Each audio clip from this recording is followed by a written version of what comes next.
soap. Patay ang 99.9% of bacteria and virus tested. Bilib ang mga eksperto sa Philippine Nurses Association. Sa sakit protektado, i-shield mo. Pamilya protektado, i-shield mo. Shield Bath Soap, manufactured by ACS Manufacturing Corporation. ISO certified, world-class quality. ACS.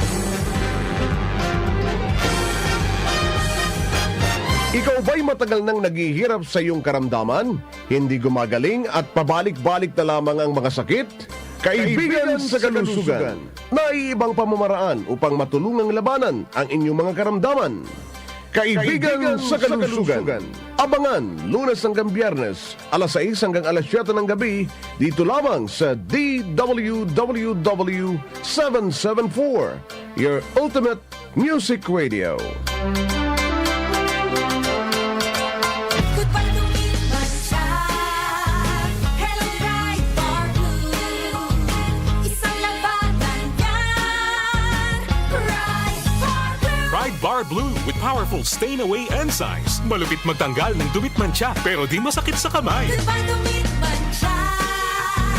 Hello, Bright Bar Blue. Isang labanan yan. As tested ang cotton and polycotton. Sa mancha, malupit. Sa kamay mo, mabait. Pride Bar Blue, manufactured by ACS Manufacturing Corporation. ISO certified, world-class quality. ACS.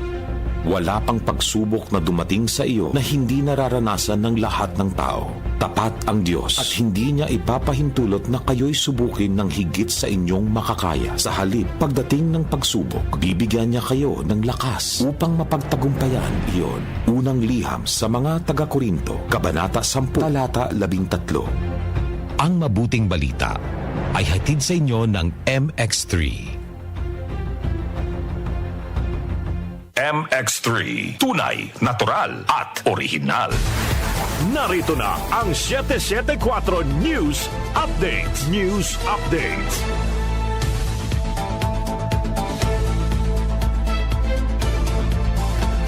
Magandang hapon sa lahat ng ating mga tayo-subaybay. Narito tiyatid po namin sa inyo ang mga nakalap na balita sa oras na ito. Hatid sa inyo ng 774 News Team. Fuel subsidy. Ipatutupad lamang ng Department of Transportation kung aabot sa $80 kada bariles ang presyo ng langis sa pandaigdigang pamilihan o world market. Alamin natin ang detalye mula kay Chanel Salazar. Chanel? Nakabinbin pa rin ang pamamahagi ng Department of Transportation ng fuel subsidy sa mga apektadong sektor dahil sa paggalaw ng presyo ng produktong petrolyo. Sa Malacanang press briefing, sinabi ni DOTR Secretary Vince Dizon, ipatutupad lamang nila ang pamamahagi ng fuel subsidy oras na umabot sa $80 kada bariles ang presyo ng langis sa world market. Sa ngayon kasi ay bumaba na sa $69 kada bariles ang presyo ng langis na malayo sa $78 per barrel noong mga nakarang araw dahil sa tensyon sa Middle East. Gayunpaman, tiniyak ni Dizon sa sektor ng transportasyon na handa ang pamahalaan na agad ipamahagi ang subsidiya sa oras na maabot ang itinakdang presyo ng langis. Pwede kang nating magamit ang fuel subsidy budget pagka pumalo ng $80 ang per barrel ang oil. So, ang sinabi ang ating Pangulo, klarong-klaro, dapat mag-ready tayong lahat. Kapag nangyari ito, dapat mabilis nating ma-distribute ang ating pondo para sa ating mga transport sector members. Ayon kay Dizon, tinatayang aabot sa 1.1 milyon ang kabuang benepisyaryo ng nasabing programa na kinabibilangan na higit 200,000 public utility vehicles, 700,000 tricycle drivers at 150,000 delivery riders. Plano ring bigyan ng ayuda ang mga driver ng TNVS na tutulungan naman sa pamamagitan ng Department of Information and Communications Technology. Ipamamahagi ito sa pamamagitan ng Pasada cards o fuel cards, transfer e-wallet accounts, bank transfer o cash distribution para agad na makarating sa mga benepisyaryo. Ako si Chanel Salazar ng DWWW 774, your ultimate music radio. Maraming salamat sa iyo, Chanel Salazar.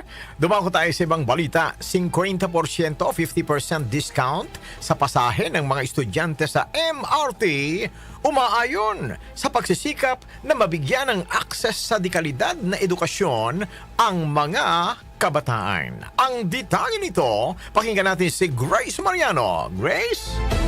Pinuri ng dalawang mambabatas ang utos ni Pangulong Ferdinand Bongbong Marcos Jr. na bigyan ng 50% diskwento sa pamasahe sa Metro Rail Transit o MRT3 at Light Rail Transit o LRT1 and 2 ang mga estudyante. Para kay Bacoor, Cavite, 2nd District Representative Lani Mercado Revilla, malaking tulong ito sa pagsisikap na mabigyan ng access para sa dekalidad na edukasyon ang mga kabataang Pilipino. Ayon kay Representative Lani, sa gitna ng malaking gasto sa pag-aaral ay malaking tulong sa mga mag-aaral at kanilang pamilya ang pinalawig na diskwento sa MRT at LRT. Para naman kay Navotas Representative Toby Chanco, ang 50% discount sa train rides ay isang napakagandang welcome gift sa mga estudyante sa simula ng kasalukuyang school year. Diin pa ni Chanco, isa din itong malinaw na mensahe mula kay President Marcos na gagawin ng pamahalaan ang lahat ng hakbang para tulungan ang mga mag-aaral na matugunan ang kanilang mga pangangailangan. Ito si Grace Mariano para sa DWWW 774, your ultimate music radio. Maraming salamat sa iyo, Grace Mariano. Iyan po ang ating mga tampok na balita sa oras na ito. I-like, i-share, at mag-subscribe sa DWWW YouTube account para sa karagdagang balita.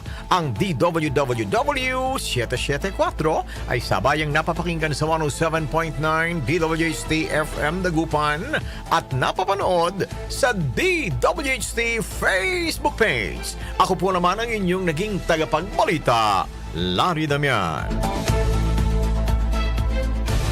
Inyong napakinggan ang 774 News Updates. News Updates. Ang balita sa oras na ito ay hatid sa inyo ng ACS Manufacturing Corporation, ISO Certified World-Class Quality. ACS. Nag-uugnay sa kahapon at ngayon, patuloy na sumasabay sa pagbabago